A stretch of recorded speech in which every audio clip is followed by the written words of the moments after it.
Hi guys, good morning. For today's video, samahan niyo ako sa aking morning routine. Sa umaga talaga ganito yung ginagawa ko. Unang-una talaga yung pagsiselfon, no? Tamang scroll, tamang tingin sa inbox. Kasi naman, nakakatamad talagang tumayo agad-agad, lalo na't buntis. Pasensya na kayo sa magulo naming kama. May sarili kasing mundo yung bedsheet namin. Nagsawa na akong mag-cellphone kaya tatayo na ako at magmumuni-muni at magpapasalamat kay Lord sa umagang to. Ako lang ba yun sa second trimester is mahirap makatulog, parang ini-insomnia. Yung feeling na gusto ko nang matulog kaso ang dami-dami pumapasok sa isip ko. Dami ko na nga ginawang pampatulog nagbilang na nga ako ng tupa, ganun pa rin, di pa rin ako nakakatulog. Kasi dati ganun ginagawa ko, nagbibilang ako ng tupa tapos maya-maya tulog na ako. Ewan ko bakit hindi siya nag-work ngayon. Napanood ko yun sa isang movie tapos ginaya ko kasi gaya-gaya ako. De, charot lang.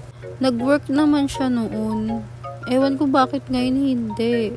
Lagi na kasi ako pinapagalitan ng asawa ko Puyat daw ako ng puyat.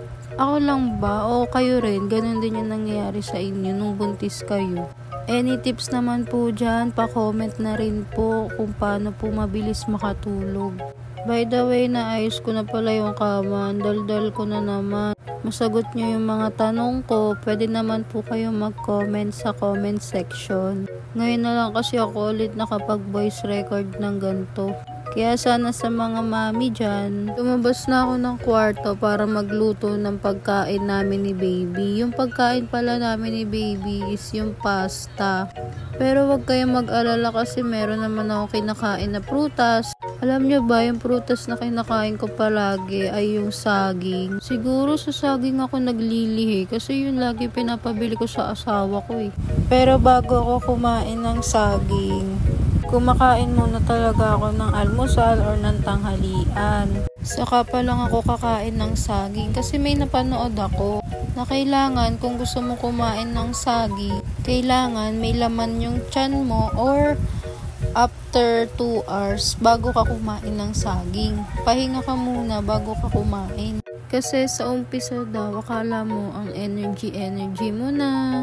Sa umpisa kasi dahil may sugar siya, parang ang lakas-lakas mo. Pero once na na-digest na siya, feeling mo na niyan is parang pagod ka na. Kaya yung sinasuggest nung nasa video na yun, pagkagising daw, wag daw munang kakain ng saging. Saka ka palang kakain ng banana kasi ready na yung katawan mo para mag-excrete ng energy.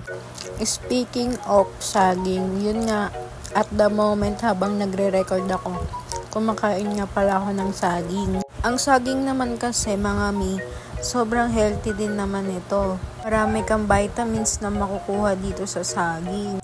Meron tong potassium, vitamins B6, vitamin C, at higit sa lahat mahaba. Charot. Kaya hindi talaga ako pwedeng mawalan ng saging kasi sobrang hinahanap ko talaga siya, mga mi. Bawat uuwi yung asawa ko, lagi kong pinapadala ng saging. Tapos meron pala akong chichika sa inyo. Nung nalaman ko nung una na buntis ako, kasi grabe talaga nun, parang yung katawan ko sobrang tinatamad ako. Parang ayokong kumilos. Tapos parang napipilitan na lang ba ako gumalaw, ganun. Meron pa nga yung nagpa-practice ako ng motor. Tapos yung pinagpa-practicean ko pa is dun sa EDSA. Di ko alam, buntis na pala ako nun.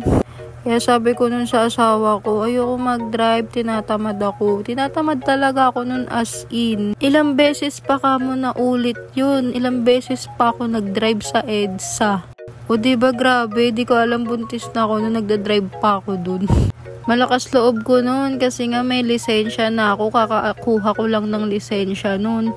Kaya drive talaga ako ng drive. Tapos malalaman ko, buntis na pala ako. Ayan, habang daldal ako ng daldal dito, nalilinis ko na pala yung buong bahay. Ang kulit lang din kasi, nalaman lang din namin nung katapusan na ng August. Nag-try ako mag-PT nun kasi parang may iba na yung pakiramdam ko. Kasi napapansin ko sa sarili ko na parang ang tamad-tamad ng buong katawan ko talaga At may napaka-emotional ko talaga nun, sobra. Halos iyak ako ng iyak. Yung iyak ko parang grabe talaga yung iyak ko noong time na yun. Wala akong pakialam sa mga tao, basta sige iyak lang, iyak. Hindi ko na nasasabihin kung bakit, pero sobra talaga iyak ko kahit nasa bus ako, umiiyak ako nun. Eh di ayun na nga, nagpiti na nga ako. By the way guys, bago ko ituloy yung kwento, ayan, kumakain na nga pala ako ng niluto kong pasta pala, pansit tuloy. At syempre, hindi mawawala ang saging. Tapos yung aking medicine. Yung iniinom ko palang gamot is Perus Folic. Sabi nung iba, lasang kalawang daw to. Pero ito kasi yung binibigay ng center sa akin. Libre lang to mga misa center. Siguro yung Perus na sinasabi nila na lasang kalawang, yun siguro yung nabibili sa drugstore. May iba pa akong vitamins na iniinom. Every 30 minutes ko siya iniinom para magkaiba yung oras. Ayan, makikita nyo naman, hihiga na naman si Buntis. Kasi natapos nyo na yung mga gawain niya. Tamang cellphone na naman si Buntit. Maya magwo-work na yan. Ang sarap talaga sa feeling na malinis yung paligid mo, no? Kaso minsan talaga nakakatamad kumilos. Kasi medyo mabigat-bigat na rin si baby. Pero kailangan daw gumalaw-galaw para hindi mamanas.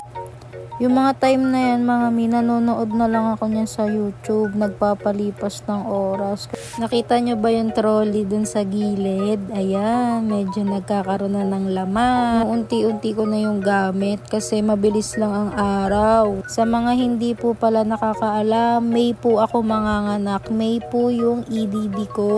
May 6. Tapos yung birthday ko May 16. O diba, best gift ever.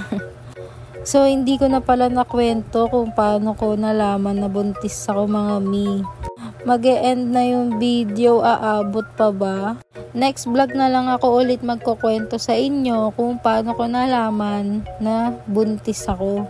Tsaka mga mi, pa-help ako, pa-subscribe ako nitong YouTube channel ko.